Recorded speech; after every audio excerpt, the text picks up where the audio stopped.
Hello. This graph, this blue graph, is for this function f of x equals x squared minus 3. I'm going to show you what happens to the slope of this line, which is called the secant line of the graph. As you can see, this line passes through these 2 points, this point and this point, which are points on the graph.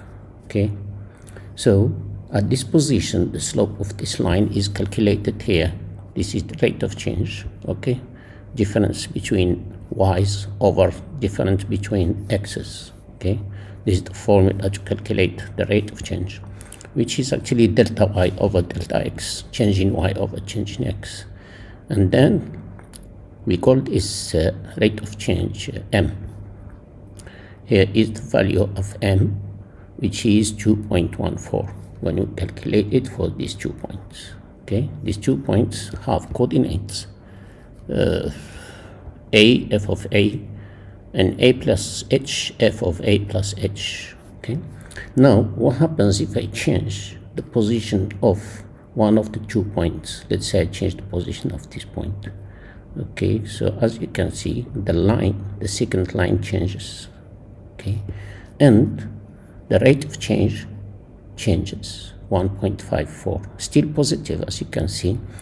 You know that a line with a positive slope looks like this. All lines with positive slopes look like this, which are increasing functions, right?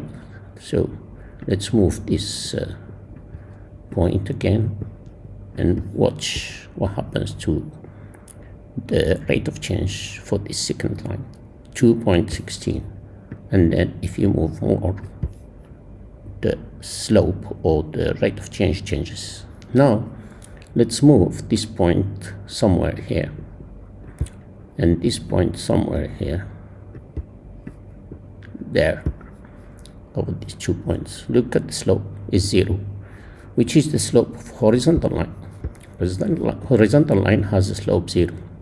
Now let's move it here. Now look at the line, is decreasing, is going down, falling. Okay, as you can see, the slope for this line is negative 1.5, and so on. You move the point, and as you move the point, one of the points or both of them, the rate of change changes. Okay, if we change the function, still the same. This applies to any function. Let's put here, for example, plus 3x. We get different function.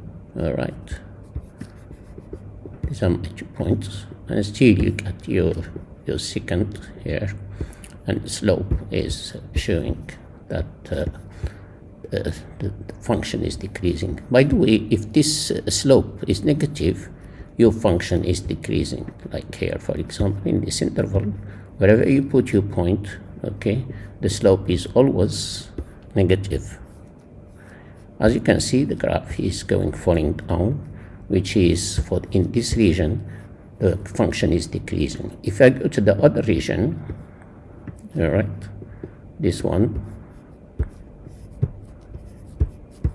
okay, let's zoom out. As you can see, the slope is positive, which shows an increasing function on this interval.